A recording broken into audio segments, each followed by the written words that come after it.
¿Cómo andas, Horacio? Tanto tiempo, ¿cómo estás? ¿Cómo estás, querido? Bueno, bienvenido al canal, desde ahí, desde Córdoba, capital. Estamos a pleno acá. ¿Vos estás en Córdoba? Muchísimas gracias. Exactamente, en Alto Alberdi, para ser más preciso. Che, Horacito, bueno, la idea es así, no sé si conocías el grupo, creo que sí, últimamente hay gente Perfecto. por el evento que estamos organizando el sábado 6 de febrero, pero bueno, la nueva centro derecha, este grupo que armamos junto con otros chicos que se reflejan dentro de este nombre, ¿no? O sea, de esta sección. Viste que es raro, todavía hay gente como que le cuesta decir, y soy de derecha, no soy de derecha, no sé. Viste que todavía cuesta. Yo soy un Uf, que a mí me costó, creo que me autopercibí de centro derecha después de que la izquierda me dijo, vos sos re negro de derecha, y bueno, ¿sabes qué? Metí en las bolas y váyanse todos a cagar. Y la idea no, pero coincido. que viene a escuchar y a ver, es que empecemos a unirnos, ¿viste? A tocarnos un poco más, a relacionarnos un poco más, a hacer fuerza, porque, como es, si no nos juntamos, y como es que decía el Martín Fierro, los hermanos sean unidos. Unidos sean los hermanos. Entonces, empecemos Los hermanos sean unidos que si no los de afuera se los devoran. empecemos a juntarnos un poco más, esa es la idea, y por eso hacemos estos vivos, para empezar a conectar a diferentes partes que se autoperciben de centro derecha y tienen además estas ganas de unirse. Mi pregunta para vos, que vos sos más del ala conservadora, ¿te autopercibís también de derecha y de ala conservadora? ¿Te autopercibís así o no? Sí, sí, después voy a hacer una aclaración, pero sí, sí. Hay muchos mitos en el conservadorismo, pero podríamos definir que yo trato de reivindicar ciertos pensamientos conservadores. Bueno, eso quería hablar de ese punto, y ya que estamos, blanquea lo que hay, abrite y da los puntos y explayalo. ¿Qué es para vos, hoy por hoy, en el contexto actual de la Argentina, considerarse de derecha y conservador?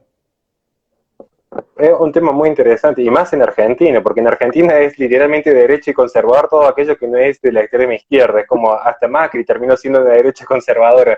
Y Ah, era curioso porque Macri abrió todo el debate en torno a la ideología de género, que quizás es el principal campo de batalla de la derecha más conservadora. Digo, en ese sentido es curioso. Voy a pasar a desarrollarlo, pero me tomo el atrevimiento de aprovechar 2 segunditos y mandarle un saludo muy grande a los que están conectados, especialmente a mi amigo Parodi, licenciado Parodi, que está siempre acompañando, y a mi gran amigo de Lecturas Libertarias, que está haciendo un trabajo titánico en su canal, y un gran chico que yo le tengo un aprecio grande porque todos saben su familia, entonces yo en ese sentido tengo como cierto, digo, qué bueno que todavía jóvenes con estos valores, que están con la hija, que es cariñoso, que es buena persona en el fondo, que eso es lo que más me importa.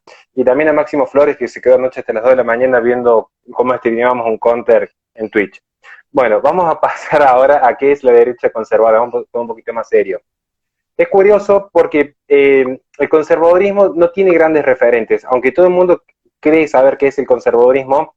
Normalmente se cree, voy a empezar por lo negativo para pasar a lo positivo, se cree que el conservador es una suerte de santo. Miren, incluso los santos pecan 7 veces por día. Quiero empezar a aclarar algunas cuestiones. Entonces, no es una cuestión de superioridad moral, desde el vamos. No es una cuestión que diga, yo conservador me creo moralmente superior a vos que sos liberal o a vos que sos comunista, porque yo no, al contrario. De hecho, el conservador, una de las principales diferencias con los demás espacios, es la forma en la que entiende al ser humano. Y esto no es un tema menor. Porque si nosotros queremos buscar un punto de unión, que yo lo festejo y de hecho pongo lo mejor de mí para encontrar esos puntos de unión, si uno intenta buscar, tiene que tratar de entender en primer lugar cómo entienden al género humano. Esto es clave, esto es clave. Porque el conservador va a entender al género humano, particularmente al ser humano como individuo, a partir de una naturaleza caída. Y esto es muy importante. Porque si yo creyese que el ser humano es un ser autómata, perfecto, que puede valerse por sí mismo, que no necesita de más nadie, bueno, en un punto dado va a haber un problema, porque ¿qué es lo real? Miren, gracias al capitalismo que muchos lo festejamos y a la ilustración en un cierto punto, el hombre ha evolucionado en la técnica. De hecho, mira cómo estamos conversando vos y yo a kilómetros de distancia. O sea, hay beneficios, muchos. Vivimos más cómodos, mayor expectativa de vida, tenemos acceso a ciertos recursos que antes no existían, especialmente en lo que es alimento. Toma la tesis de Jumbal. Las grandes guerras han finalizado. las grandes hambrunas han finalizado, las grandes pestes, bueno, esto servía hasta el 2020, ¿no? Pero tiene esos beneficios. ¿Cuál es el problema de fondo? Que acá es lo interesante del conservador. Que el conservador entiende que hay una naturaleza caída, porque lo que evolucionó fue la técnica. Pero miren, lamentablemente, y esto vos lo sabés que estás en los medios todos los días, agarras el diario, más allá de las noticias políticas, abusos, muertes, robos, y yo me voy a la Edad Media, bueno, veremos después los porcentajes, pero abusos, muertes, robos, bien. Y yo me voy a la Edad Antigua, ¿y qué había? Lo mismo. ¿Qué significa? Que hay una esencia en el humano, esta naturaleza caída, que necesita que esas pasiones, que todas las tenemos, por eso quise arrancar aclarándose, somos todos imperfectos. Entonces, ¿qué digo yo? Como yo soy imperfecto, tengo muchos vicios, yo asumo mis errores, tengo muchos problemas infinitos, creo que soy el más defectuoso de todos, partimos de la base de decir, bueno, miren, tenemos ciertas pasiones, tratemos de no matarnos entre nosotros, desde el vamos. Claro. Entonces ya ponemos un límite. Bueno, ahí ya empezamos a ver que hay cierto contacto con cierto pensamiento contractualista clásico, aunque nosotros tengamos cierta discrepancia con el contractualismo, digo, pero veamos un punto de unión y decir, che, no nos salgamos a matar, o ponemos a que sea un Estado más fuerte, acá hay un tema, digo, pero más fuerte en el sentido de seguridad, o caemos en la tesis más libertaria que cada uno ande armado. Lo cierto es que tiene que haber un mecanismo de defensa, porque no somos galletitas de avena, o sea, tenemos nuestros vicios y tenemos que poder defendernos. Bien, ya empezamos a tener un punto de acuerdo, digo, pero a su vez el conservador dice, cuidado con los procesos revolucionarios, cuidado con los jacobinos, cuidado con Pol Pot, con Mao Zedong, cuidado con Stalin.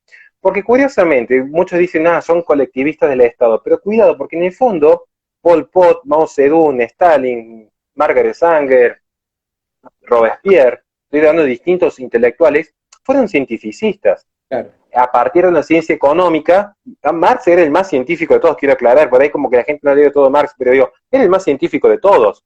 De hecho, Mao Zedong, el marxismo científico. Exactamente. Tiene sus errores. Hoy capaz que escriba a la noche alguna reflexión sobre qué es un error, pero digo, era científico.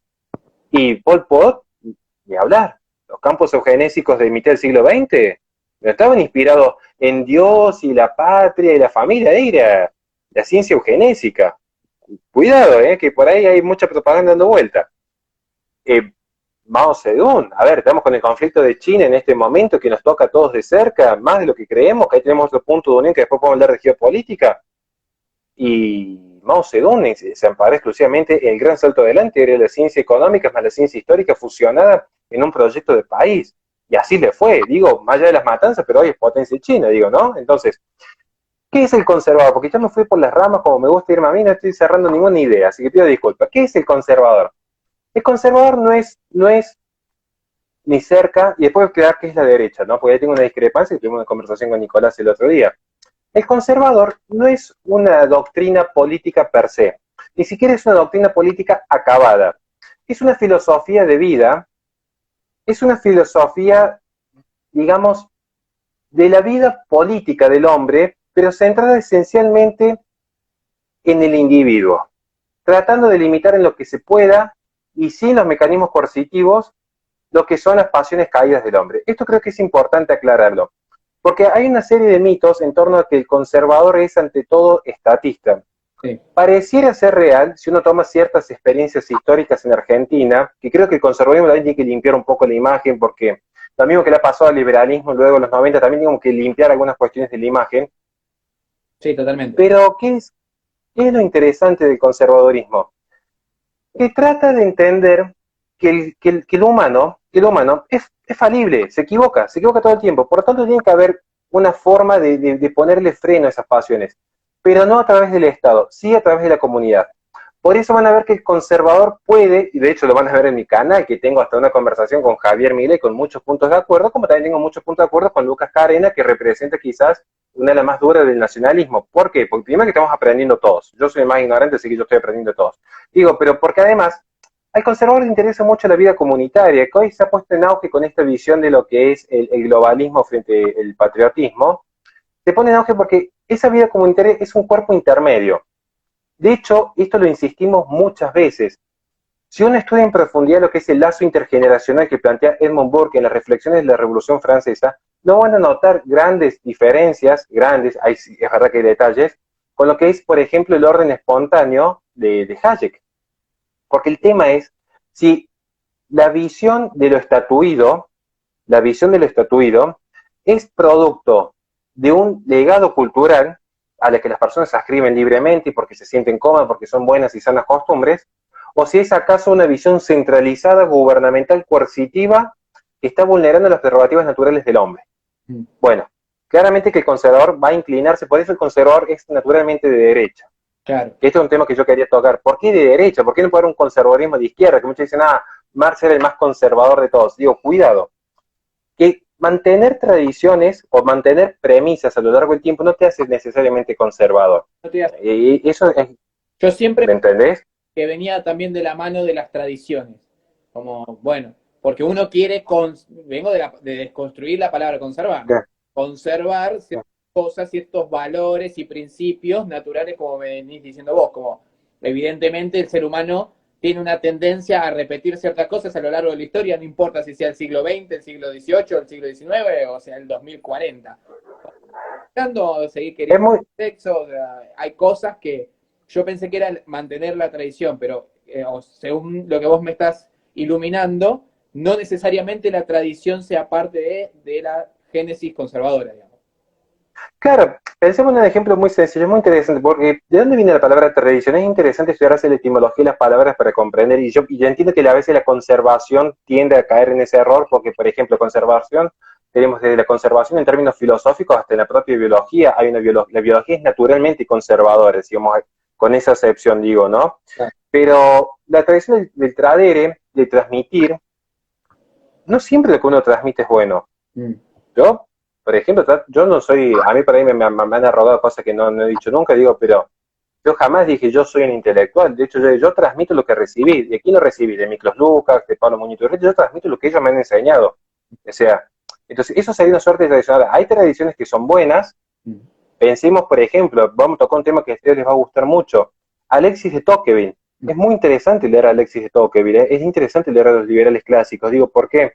Porque Alexis de Tocqueville toma ese ejemplo de la Revolución Francesa, una revolución violenta, centralizada, que quiso quebrar con la tradición occidental, y la compara con la democracia americana, que era una democracia cristiana, con cierta tradición cultural basada en la fe. Entonces demostrar que eso finalmente se traducía en una sociedad más ordenada, se traducía en una sociedad más pacífica, se traducía en instituciones más sólidas, lo cual es para considerar, digo, entonces no toda tradición, porque ¿qué sucede? Vamos a ver que en Rusia, por tomar el ejemplo, perdón, estoy hablando más de la Unión Soviética, en la Unión Soviética hubo un proceso también de tradición. Luego de la revolución bolchevique hubo una tradición que se continuó desde Lenin a Stalin. Pero no podemos afirmar que sean conservadores porque han conservado una determinada tradición. En todo caso, siempre se ha atacado el conservadurismo porque es lo que le viene a poner un límite a estos proyectos racionalistas y abstractos. Porque el fondo de la cuestión es quién plantea de la abstracción racionalista qué se debe distribuir, a quién se debe distribuir. Este es el gran meollo de la cuestión. Por eso insisto, el conservador, además de ser una persona que reconoce su propia falibilidad, a mí me encanta, más allá que soy católico, digo, pero me encanta tomar el ejemplo de San Dimas. Puedes equivocarte toda la vida, pero el conservador cree mucho en la misericordia, decir, bueno, mira, te equivocaste, pero podés arreglar la situación, podés volver a empezar de nuevo. El conservador cree en eso, el conservador cree en la libertad de la persona de redimirse. También cree en la vida, y cree en la propiedad privada. Te hago una consulta. Sí. Todo por así decirlo, este ala del pensamiento que vos me decís de que cree en la misericordia, ¿es netamente porque el conservador es así o viene un poco agarrado también del aspecto religioso? Porque yo siempre digo, no necesariamente hay que ser religioso para ser conservador, pero puedo estar equivocado. Pero no, está muy bueno eso. hay una buena influencia de las religiones en ciertos valores que yo lo hablé con Javier Milei en un momento. Digo, el conservadurismo, estés más o menos cerca de él, siempre avaló el tema de poner la otra mejilla cuando pasan ciertas cosas, el perdonar antes, que a veces veo que es algo que se deja de lado y que es re importante para que la sociedad avance sin matarse, porque si por cada cosa que te hacen yo le voy a responder el tweet al tweet que me agrede, la piña al que me agrede, bueno, ¿y quién para la guerra? ¿En qué momento para la guerra? O sea, quién va a ser el que tenga las bolas, porque hay que serlo, el que tenga las bolas, que perdone al otro y ponga la mejilla? ¿viene un poco de la parte religiosa o la estoy flasheando? No, sí y no, es muy curioso. A ver, el conservadurismo es muy influenciado. No quiero hacer una cátedra de lo que es conservadurismo, sería, hasta yo me dormiría, digo, pero hay tres grandes líneas de conservadurismo que es importante diferenciarlas y cada uno sabrá con cuál quedarse. Digo, hay un conservadurismo que es verdad que es más nacionalista y lo podemos encontrar en un conservadurismo más europeo. Pienso en este momento en Presolini cuando escribe Manifiesto Conservador, que tiene esa influencia de Mussolini, que es un poco más estatista, esto es real. Pero luego las dos grandes variables son Roger Scruton, que es totalmente agnóstico, Sí. pero valida la tradición cristiana por ser de todas las religiones la que más ha permitido la proliferación de ciertos baluartes occidentales. O sea, él es agnóstico, pero dice, miren, no es lo mismo vivir en África o vivir en una comunidad cientificista como lo fue la Francia revolucionaria o la China del gran salto adelante o los gulags rusos, que de hecho los critican las ondas del pesimismo, de hecho es mi libro de cabecera, Mirá. es diferente, por ejemplo, a Russell Kirk, porque Russell Kirk era asesor de Ronald Reagan, que era también escribe The Conservative Mind, How to be Conservative, o sea, era el fundador del conservadurismo americano. Sí tenía, como era católico, tenía más marcado ese sesgo religioso. Él consideraba que lo importante era cuidar la comunidad católica y que el Estado, de hecho, es muy curioso, porque a mayor nivel de fe, esto se ve incluso en algunos hispanistas, qué interesante escucharlos, digo, ¿no? Más allá que uno pueda compartir o no, pero es interesante que a mayor nivel de fe y mayor profundidad en la fe y en la convicción religiosa, más fuerte es la lucha contra el Estado mismo, ya ni siquiera contra las ideologías, porque entienden que ya hay una naturaleza perversa en el Estado, en la forma en la que es constituido el Estado-nación moderno, digamos. Entonces, eso es lo que digo yo que trato de rescatar. Yo soy más de la línea de Russell Kirk, por eso cuando me dicen, vos no sos conservador, vos sos un paleoconservador, bueno, así claramente que tenemos una lucha encarnizada en contra del neocons, claramente, Sí. pero de hecho tomamos las antípodas. Pero algunos me dicen, vos sos paleo libertario, porque vos querés hacer desaparecer el Estado, pero a la vez defender ciertos valores, como el derecho a la vida, decir, bueno, que el Estado no se mete en instituciones familiares, que el vecino no esté teniendo injerencia en la vida privada de las personas. Bueno, tenemos quizás, ya no sé cómo definirlo, me definen de distintas maneras, pero el conservadurismo es esencialmente eso. Y quiero cerrar ya con esta parte para decir por qué el conservador es necesariamente de derecha. Miren, el conservador es de derecha, al igual que ciertos patriotismos. No quiero tocar el nacionalismo porque me parece que pueden confundir algunos movimientos con los cuales a mí me pegan de todos lados, digo, pues yo tampoco soy muy afín Sí. a ciertas teorías de...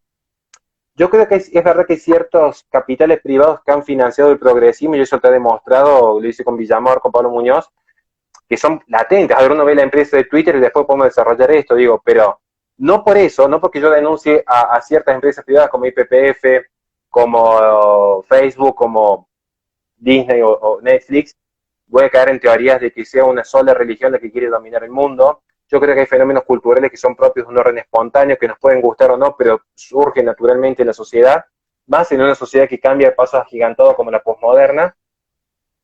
Pero el conservador tiene ese punto de unión, digamos, como toda la derecha, con los patriotas, porque creemos en la patria, en lo que es la vida comunitaria, lo que es el respeto a nuestras tradiciones, nuestras costumbres, con muchos libertarios, especialmente con los palios libertarios. Claramente con los palios libertarios es un punto de encuentro enorme. Sí. Liberalismo clásicos también, ¿por qué? Porque defendemos la propiedad privada. De hecho, lo que hablamos ayer con lo que está pasando en Wall Street, nos oponemos a estos lobbies multimillonarios que quieren cambiar las reglas de juego para reventar una empresa chiquita que estaba resistiendo como un campeón, y claro, nosotros vamos a poner el lado del más débil siempre, eso es natural, digamos. Sí, Porque la derecha... o del Sí, débil o del que respeta las reglas, porque por ahí sos... claro, sí, sí. Pero si te la están poniendo 5 pibes en un garage, y bancátela, que te la están poniendo 5 pibes en un garage, no vayas corriendo a hacerlo, a que modifiquen la Claro, para que te salven el ojete. O, tal vez, totalmente. o sea, Después voy a recomendar los libros sobre esto. Después voy a hacer una recomendación de unos libros muy interesantes que a la gente le puede gustar e incluso se consiguen por internet si alguien los desea comprar. Pero ya cierro. El conservador siempre se asienta en la derecha. Y esto es fundamental, porque a mí me pasó muchas veces, como a vos, y me pasa hablando con algunos nacionalistas y con algunos liberales, y dicen, yo no soy de derecha, y bueno, entonces, ¿qué es una tercera posición? No, porque tampoco soy peronista. Bueno, soy la cuarta posición de Dungui. No, porque tampoco soy como el totalitario que lleva 20 años en el poder. Bueno, a ver, yo lo sentí, ¿qué sos? bueno, es difícil. Nos pasa. Pero ¿por qué es de derecha? Pues es importante, digo, es verdad que el mundo cambia. Es verdad que hoy los debates son transhumanismo versus bioconservadurismo, patriotismo versus globalismo.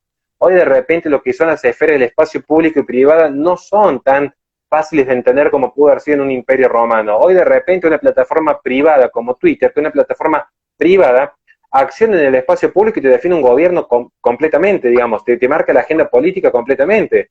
Digamos, entonces hoy hay un mundo que cambia. No quiero entrar en debate porque no sería el momento, digo, pero hay un mundo que cambia. ¿Pero por qué es de derecha? Porque esta excepción que tomaron los girondinos, con los cuales yo también tengo ciertas discrepancias, digo, pero la izquierda y la derecha es siempre coyuntural. A ver, Macri no era de derecha, pero estaba a la derecha de Cristina. No lo podemos discutir más. Yo soy muy crítico de la socialdemocracia, pero hoy discutir que Macri o Burrich sean la misma izquierda que Cristina, no. Pueden ser un poco más de centro de izquierda, quizás, especialmente en políticas culturales. Pero en lo que es institucional o economía, no me consta, digamos. Al menos a mí no me consta. Entonces, ¿qué sucede? Que siempre va a haber la distinción de decir, bueno, ¿cómo definimos, o al menos cómo la defino yo, derecha o izquierda? Yo acá sí quizás me separo un poco más de Miklos o de Pablo en algún aspecto, y acá sí me acerco un poco más a Agustín Laje, que creo que es la mente más brillante que hay en Argentina hoy, porque el quiebre estaría que y tomo un poco de Belloc. Belloc es un autor contrarrevolucionario, antidemocrático, muy perfil mío, digamos, pero es muy interesante, trato de fusionar los dos. Después de la Revolución Francesa, ¿cuáles fueron las tres principales premisas? Libertad, igualdad y fraternidad. Bueno, fraternidad lo vamos a dejar de lado porque ahora está la sororidad, entonces ya no importa eso. Pero ¿qué pasa con la libertad y la igualdad? Las grandes discusiones políticas que vos podés tener, por ejemplo, con el Presto, que yo puedo tener con Danan, que podemos tener con Nicolás, que podemos tener con Biden, con Trump, van a notar que siempre giran en dos grandes ejes.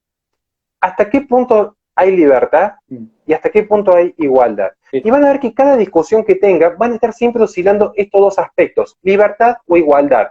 Porque la izquierda, naturalmente, esto era, ni siquiera de Marx, esto es más propio de Rousseau. Hay que leer a Rousseau con profundidad, que lleva casi un seminario entero entenderlo. Con la premisa de Rousseau, va a haber una tendencia a buscar el igualitarismo. Por eso es tan progresista un transespecie. Y todo eso. Claro, por ejemplo, un socialista, piensen en la internacional socialista, es tan progresista como de repente un transespecie. Porque estamos buscando este igualitarismo, que el hombre es igual que la mujer, que el ser humano es igual que el animal, que todo sea exactamente igual, que de repente una persona de Brasil sea exactamente igual dentro de Argentina consumiendo recursos de Argentina.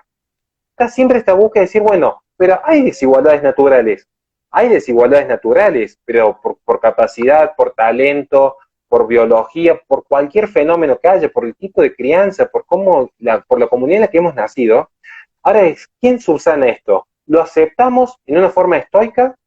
Y es muy interesante la filosofía estoica, de hecho se de paso hay que leerla, o simplemente renegamos de ella y buscamos que un ente centralizado aplique la teoría de Procusto. Al que es muy alto, le cortamos la cabeza, y al que es muy bajito lo estiramos. Y la derecha, normalmente, o en términos generales, tiende a realzar la libertad. Porque para el conservador no es lo mismo una religión pagana del centro de África, o incluso indigenista, que la cristiana. No es lo mismo. Entonces, tiene que existir esta libertad de culto para que el cristiano pueda expresarse libremente cada domingo y profesar su fe sin injerencia del Estado, tal como lo explicaría Thomas Jefferson. Claro. Ahí está la libertad de culto, no este laicismo progresista que se está imponiendo a punta de pistola actualmente, en el cual se prohíbe cualquier expresión religiosa en espacios públicos. Hay una confusión en ese aspecto, sino que si vos querés ir como diputado a defender el judaísmo y yo el cristianismo, lo podemos defender abiertamente sin censura del Estado y desde el espacio público que nos eligió a nosotros. Para la derecha, no es lo mismo y se tiene que respetar la libertad de una comunidad de poder establecer sus propias normas. Por eso el nacionalismo se va a llevar bien con la derecha o el patriotismo, es decir, nosotros queremos, si nosotros nos sentimos cómodos con este régimen, ¿por qué tiene que venir a Estados Unidos a punta de pistola a traer más y mejor democracia? Sí, hiciste Estados Unidos imperio funciona bien. Es más y mejor para mí. Claro, exactamente, porque hay este tema. Y claramente que el liberalismo, por definición, en todas sus variantes, ¿no? Liberalismo clásico, incluso todos saben que yo he debatido con Carrino, pero hay puntos en los que yo le dije, yo hay cosas que te respeto muchísimo, especialmente en lo económico. ¿Por qué? Porque en ese respeto que yo tengo es la libertad económica, la libertad de poder disponer de la propiedad privada, que es un derecho, para al menos para nosotros los creyentes, un derecho divino, y para el resto de la gente, un derecho natural. Pero no dejamos de reconocer que hay una consonancia en lo que es la propiedad privada y la extensión de la misma. Entonces, por eso la derecha es simplemente donde uno se sienta, digamos. O sea, vos tenés dos grandes vertientes. O te sentás del lado del igualitarismo o te sentás del lado de la libertad. Pero no hay punto medio, porque el eje político del realismo, salvo que seas idealista. Pero si vos sos idealista, vos no al medio, porque sé que cómo pensás, digo, pero el que nos está escuchando, si es idealista, que tiene un problema, que viene incluso anterior al dualismo cartesiano, que ya empieza con el nominalismo de Ockham, que es creer que no existen los esenciales. Si vos no crees en los esenciales, automáticamente estás cayendo en el peor de los relativismos, creer que tu propia subjetividad construye el mundo. Claro. Y por lo tanto tenés el derecho a exigirle coercitivamente al resto, porque vos podés pensar lo que desees mientras no afectes a un tercero, mientras no dañes a un tercero. Sí. Pero el tema es cuando este subjetivismo idealista se hace con la coerción, se hace con la fuerza, con la legitimidad de la fuerza. Entonces, allí está el problema. Pero mientras tenemos en una base realista, en una base del realismo político, la discusión es izquierda igualitarista o derecha pro libertad. Creo, al menos traté de resumir en media hora, lo que más o menos es una derecha conservadora. Ahora, tomando esto y como puntapié en esto de la igualdad y la libertad. Y un saludo a toda la gente que se está sumando ahí también. Sigan a la nueva centroderecha. Si vienen de la nueva centroderecha, también lo siguen a Horacio. Y una pregunta si tienen ahí. A mí me pasa esto. Yo cuando debato con progresistas, generalmente, o con gente que tiende, porque viste que también no todo el mundo es progre, porque sí, o porque estudió. Viste que hay mucho, yo le digo progre por default, peronista por default, porque como queda bien y la sociedad lo juzga menos, decir que le haces dos preguntas y te das cuenta que el chabón piensa más como vos que como ellos, pero bueno, al margen. ¿Por qué pasa esto que se pelean tanto con la realidad? Hay una frase de, perdón que lo voy a decir, Perón, pero lo tengo que decir, que a mí me gusta, que es, la única verdad es la realidad. Y el progresismo se pelea con la realidad. Esto que vos decís, toman su pensamiento subjetivista y trata de imponerlo y se pelea y se choca todo el tiempo con la realidad. Ejemplo, que el tema que seguro que vos lo tenés recontra estudiado, lo que es la ideología de género, la autopercepción. Por más que lo quieras defender, en la autopercepción, yo te digo, bueno, la típica que dice Adam, autopercibite paloma y saltá.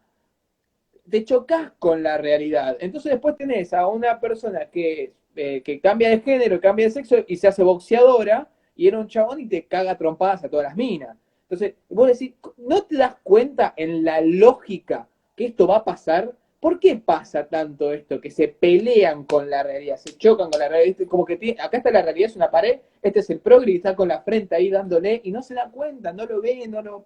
¿Por qué? ¿Por qué pasa eso?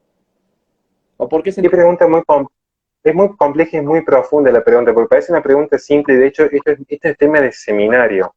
A mí no, yo tuve que hacer un seminario para entender, quiero aclarar, ¿no? Bueno, pero ¿cuál es el tema de fondo? Muy difíciles. Yo hago preguntas muy difíciles. No, me di cuenta, y muy jodida, así que podemos tratar de elaborar entre los dos, pero mire, vamos a empezar por partes. Insisto, esto no es un problema del progresismo tal como lo conocemos hoy, aunque sí la historia del progresismo es larga. El progresismo no es algo que empezó con la posmodernidad, en todo caso se profundizó. Todos saben que mi tesis, a contrario de lo que dice el 99% de los autores, la posmodernidad, gente, les aviso, les hago spoiler y lo van a ver con el tiempo, no es el antimodernismo, es la profundización de los errores del modernismo. En vez de profundizar las virtudes, profundizar los errores. Bueno, ¿qué sucede con el progresismo? Esto ya empieza con el nominalismo de Ockham. La idea de negar los esenciales, la idea de negar el ser, porque hay una confusión a veces entre la existencia y el ser. No quiero entrar con Heidegger tampoco, porque nos dormimos todos y cerramos la luz acá, pero apagamos la luz, digo, pero ¿cuál es el tema de fondo? Que la idea del progreso, ¿cuáles son las bases del progresismo? Empecemos por partes, si no nos vamos a enredar, vos y yo nos vamos a enredar. ¿Cuáles son los pilares del progresismo? Tiene dos pilares. El progreso material indefinido. Esto se ve especialmente con un cientificismo positivista se ve mucho en la filosofía francesa del siglo XVIII, se ve mucho con lo que son las nuevas tendencias transhumanistas, se ve mucho con aquellos que intentan desarraigar la moral del acto. Esto no es un tema menor, porque intentar desarrollar el plano ético implica que de repente, por ejemplo, en la ciencia médica o en las propias ciencias económicas, vayámonos a las reglas de mercado, si yo desarraigo por completo la ética, de repente sería totalmente legítimo, totalmente válido, totalmente permitido o tolerado, creo que la palabra exacta sería la tolerancia, que se pudiese, por ejemplo, traficar ciertas muñecas de menores de edad. Digo, son muñecas, pero uno diría, bueno, mira, más allá que no daña a nadie, hay, como que no da. Vamos, no quiere ser gráfico, por si después lo subimos a YouTube, pero digo, hay cosas, habría que revisarlo, digamos, ¿ven?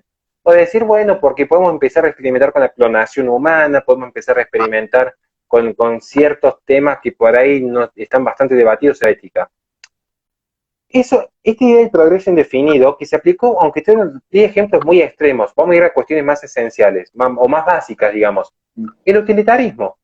El utilitarismo, que para muchos lo entienden, no es el relativismo moral como se plantea a veces, porque cuidado con que muchos dicen, es relativista, moral. Yo veo que algunos que medios derechosos dicen, qué relativista que sos. Y yo me quedo diciendo, mira, nosotros en filosofía moral, el relativismo era otra cosa, digamos. Al menos nosotros aprendimos otra cosa. Pueden ser utilitaristas, porque el utilitarismo sí tiene una premisa base, que es esencial, digamos. Mayor satisfacción y mayor placer para la mayor cantidad de personas posible. Claramente que se va a beneficiar un sistema de mercado, no lo dudo, en lo más mínimo. El deontólogo también, pero son distintas, porque la deontología sí cree en una moral objetiva. Entonces, ¿qué sucede? Que el utilitarismo es una expresión del progresismo. Entonces, sí, bueno, tenemos que distribuir para la mayor cantidad de personas posible, la mayor cantidad de recursos, entonces allí se legitima, por ejemplo, así como en su momento se legitimó una creciente y fervorosa apertura del mercado, es ese mismo sistema que luego lo va a cerrar, porque si no, ya distribuimos muchos bienes, ya la gente creció, pero ahora tenemos que cuidar el planeta, y entonces son los mismos capitales que ahora están promoviendo justamente, después que han crecido enormemente, porque es una trampa lo que hacen con este gran reseteo, ahora cerramos las economías y decimos, no, ahora es una economía verde, tenemos que cuidar el planeta. Y vos venís y decís, che, maestro, vos contaminaste en los 50 y en los 60 para hacer la fortuna que tenés hoy, y a mí no me dejás ni cortar un arbolito que ya me reventas impuestos y a multas. Bueno, ahí está el tema, o sea, no creen que esto es un sistema así tan sencillo, pero digo, funciona así, el utilitarismo es decir, bueno, en nombre, porque no es que lo hacen, digo, en nombre de llevar más libertad, igualdad y fraternidad al mundo, se decide quién recibe qué.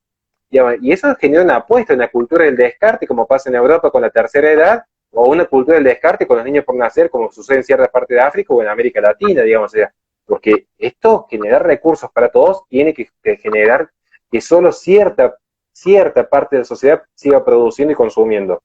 ¿Por qué? Hay un tema de fondo que no lo quiero tocar ahora. Otra expresión, que es la más concreta, o la más visible, o la más fácil de explicar, es que el progresismo busca la liberación absoluta. Uno lo ve en Marcuse, uno lo ve en Adorno, uno lo ve... Por ejemplo, Gramsci en un punto también, pero no quiero tocar, porque no confundir con el tema del marxismo cultural, no quiero entrar en esa cuestión ahora, digo. Pero incluso Marx buscaba la liberación absoluta, en última instancia hacer desaparecer el Estado, Rousseau buscaba exactamente la misma tesis. ¿Y por qué conflictúan? Porque este es el tema. Porque en la búsqueda de la liberación absoluta, el progresista parte de este problema que es propio del dualismo y propio más que todo del idealismo. Con esto ya cierro tu pregunta. El problema de fondo es el idealismo, porque ellos están convencidos, el progresista, el progre, por definición, el progre que es universalista, materialista, anticlerical, relativista, todos los adjetivos que ya conocen, él cree que en su mente, acá muchos que han leído a Hayek conmigo van a entender un poco a qué me estoy refiriendo. Él cree que con su mente puede diseñar no solo su vida, sino la vida de los demás. Puede diseñar una utopía. Pero, ¿qué sucede? La utopía, en términos de Santo Tomás Moro, es el buen lugar y el no lugar. O sea, no existe. Podemos aspirar a llegar, como diría San Agustín, porque es una vida de sacrificio, pero está en la próxima vida. La realidad es que acá venimos a sufrir, a pasarla mal, como cuando estás jugando un Counter-Strike competitivo, que decís, ¿para qué me conecté? Mirá lo mal que la estoy pasando, me quiero ir, ¿me entendés? Bueno, pero es que esa es la vida real. Pero el idealista dice, no, no, no, no, yo puedo construir un mundo en el que negros y blancos coexistan pacíficamente y no se agarren a los tiros. Bueno, lleva tiempo generar eso, pero va a haber conflictos, no por el color de piel, pero quizás sí porque simplemente son personas que piensan distintos, tienen culturas distintas, tienen formas de vida distintas, como pasa con la inmigración sustitutiva en Italia, como pasa un montón de veces con tribus budistas en Oriente, que no pueden coexistir y son budistas, son 24 facciones que están a los tiros en este momento. Entonces, este es el tema del idealismo. Perdón, porque pasa en la humanidad es así. Exactamente, porque el humano es cuerpo, mente y alma. Bueno, si no creen, dejen cuerpo y mente, si no quieren que caigamos en la visión más trascendental, es cuerpo y mente, dejémoslos ahí. Pero ¿qué sucede? Que esta mente no está separada del cuerpo, quiere decir no está separada de la realidad. Pero si yo separo la realidad en mi discurso, voy a creer que mi discurso construye. Ahora, el discurso colisiona con la realidad. Claro. ¿Qué es un transgénero? Un hombre no va a quedar embarazado. Por más que yo le diga a los hombres se embarazan, y hay toda una campaña de legitimación con el lenguaje, y quiero alterar el lenguaje, y le diga todes, y que los hombres también menstrúan, y salga a la cámpora a vender toallitas para hombres, porque hasta eso hemos llegado ahora, lo que va a pasar es que el hombre no va a menstruar. En todo caso, si le quieren llamar hombre a la mujer, le cambia el nombre, pero la genética, digamos, no va a cambiar, ¿no? ¿Se entiende? Entonces, el socialismo no va a funcionar, el hombre no va a volar por sí mismo, el hombre no va a llegar a la inmortalidad, porque es natural. Pero, ¿qué sucede? Acá está el tema, que esto sí une mucho a la derecha, ¿eh? Esto yo creo que es el tema que más lo une. No solamente la cuestión del género, digo, la cuestión de que la derecha es realista. Claro. Porque cuando colisiona el discurso con la realidad, colisiona, ¿no es cierto? Entran en conflicto, que es la famosa violencia simbólica. La mujer que fue a abortar y de repente escuchó la ecografía y dice, no, esto es violencia simbólica porque me están haciendo escuchar el corazón de un bebé. Y no, es tu propio hijo, hacete cargo de lo que estás haciendo en todo caso. Pero, ¿qué pasa, Luti? ¿Cuál es la función del Estado por definición? A grandes rasgos, digamos, que puede ser, básicamente evitar el sistema, evitar la colisión o la violencia en los grupos de oposición. Básicamente es evitar la violencia. Ahora, si yo parto que hay una violencia simbólica, porque mi discurso, mi liberación absoluta, donde yo me liberé de la ética, me liberé de la muerte, me liberé de la naturaleza, me liberé de todo, de repente esta liberación absoluta colisiona con la pared, que es la realidad misma, alguien tiene que subsanar esto. Entonces van a aparecer un montón de pequeños capitales progresistas, empresarios, diría alguien, por ejemplo, para que hablemos el mismo idioma, y van a también verse beneficiados de este discurso, porque dicen, estoy captando un público sensible, un público snowflake, un público progre, digamos, y van a coaccionar junto al Estado, van a trabajar en conjunto porque el Estado dice, yo tengo que evitar que la gente se sienta violentada. Por lo tanto, el propio Estado va a legitimar que justamente nadie le diga hombre, ¿me entendés? O nadie le diga hombre al hombre que está vestido como mujer, porque eso es violento. Ojo, yo no tengo problema, o sea, muchas veces me venden vos ¿cómo le dirías vos a un transexual? ¿Cómo se llame? ¿Cómo se llama? ¿Por qué? ¿Cuál es el problema mío? El mismo que tuvo Jordan Peterson, yo creo que Jordan Peterson es un ejemplo de conservadurismo. No le interesa andar tirándole tiradas a los travestis. Dice que el Estado no nos rompa las pelotas obligándonos a hablar como tengamos que hablar, ¿me entendés? Dice, el lenguaje es lo más natural que hay. Si tanto querés tu libertad de sentirte como querés sentirte, ¿por qué te molesta tanto cómo yo te vea? O sea, o cómo yo te diga. Si vos te empoderás, parte de empoderarte es que te chupe un huevo lo que los demás piensen de vos, digan de vos y hagan como vos. O sea, vos, mientras que no me jodas, pensá lo que quieras, decime lo que quieras. Eso es empoderarse. Que te chupe un huevo y vos seguís con tu vida. Ahora, tan empoderado no estás si te importa tanto lo que yo pienso o cómo te digo. ¿No? Es parte de eso también. Verá, es tan cierto lo que vos has dicho, y lo que parece para un comentario tan simple como lo que vos has tirado, pues lo he dicho en términos, digamos, que llegan bien a la gente, digamos que ese quizá el gran defecto que tenemos muchos.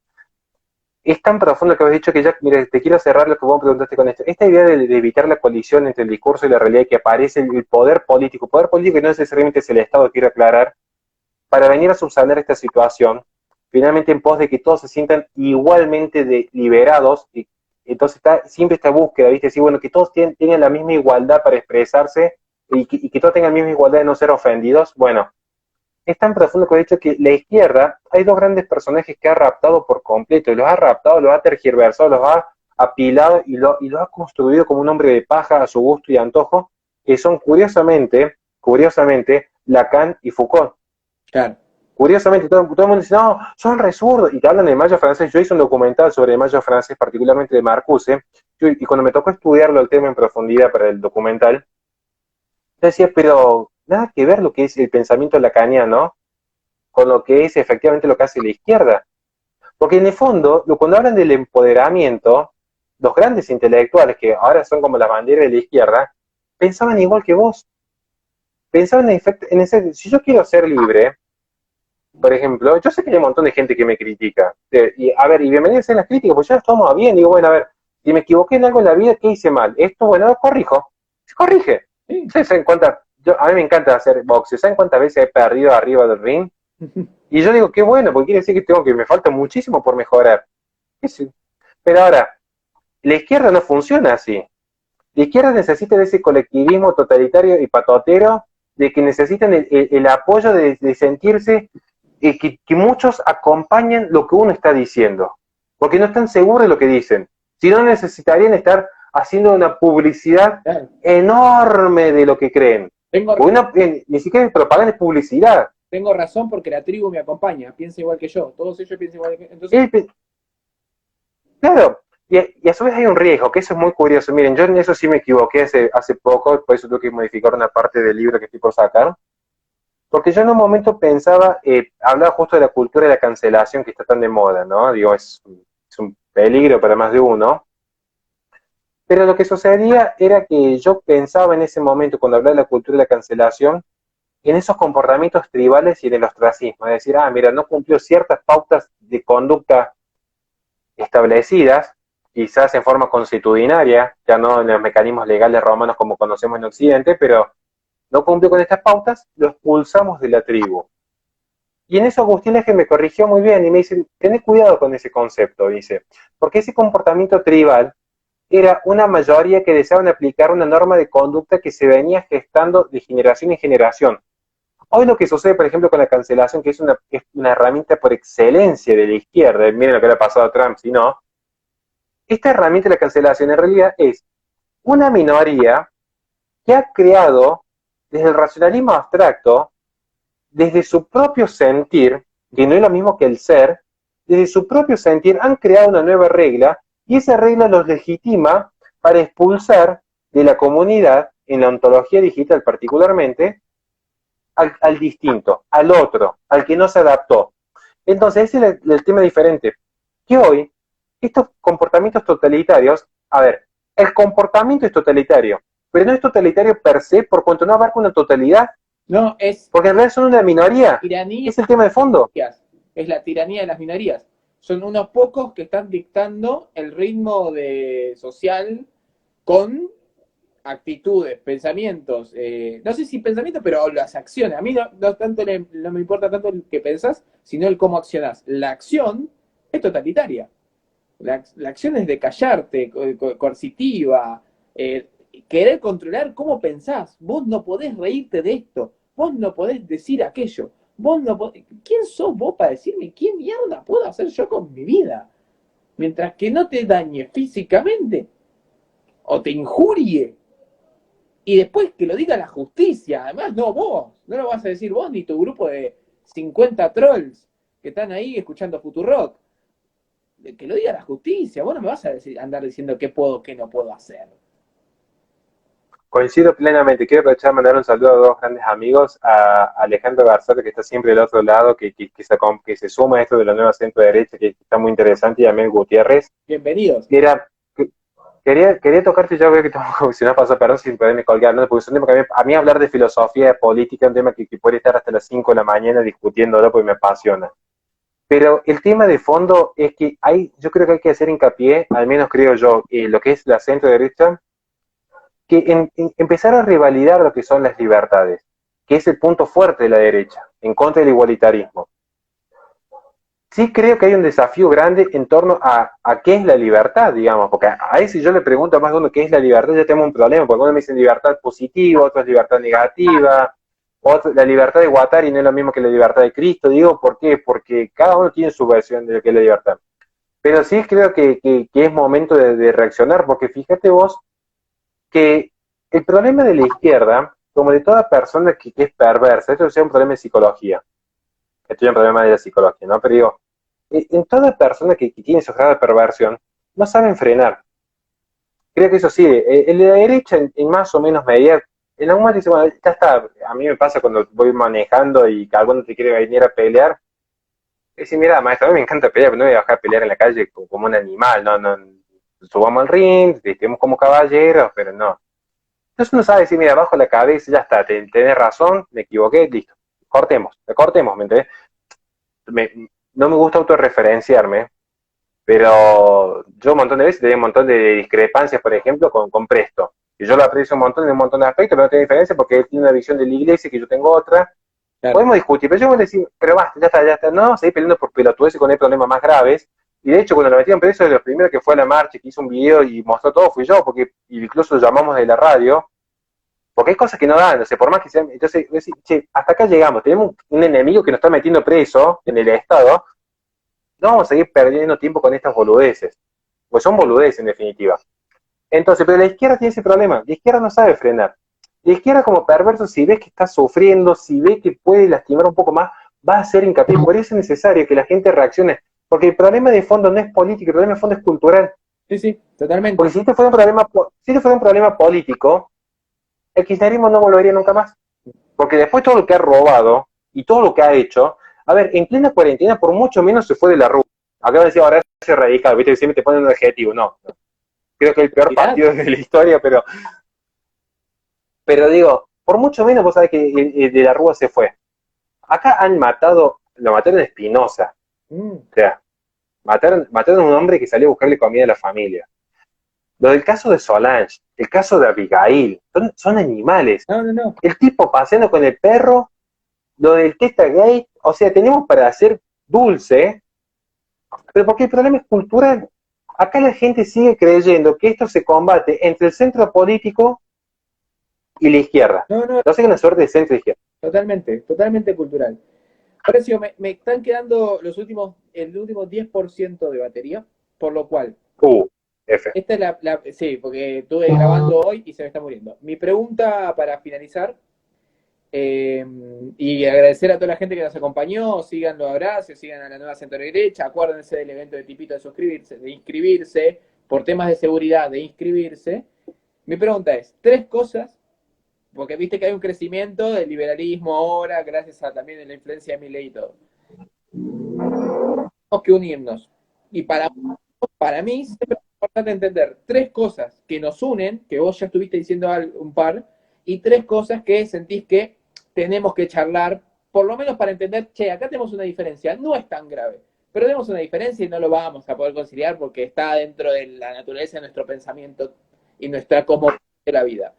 3 cosas que nos unen y 3 cosas que nos diferencian y finalizamos.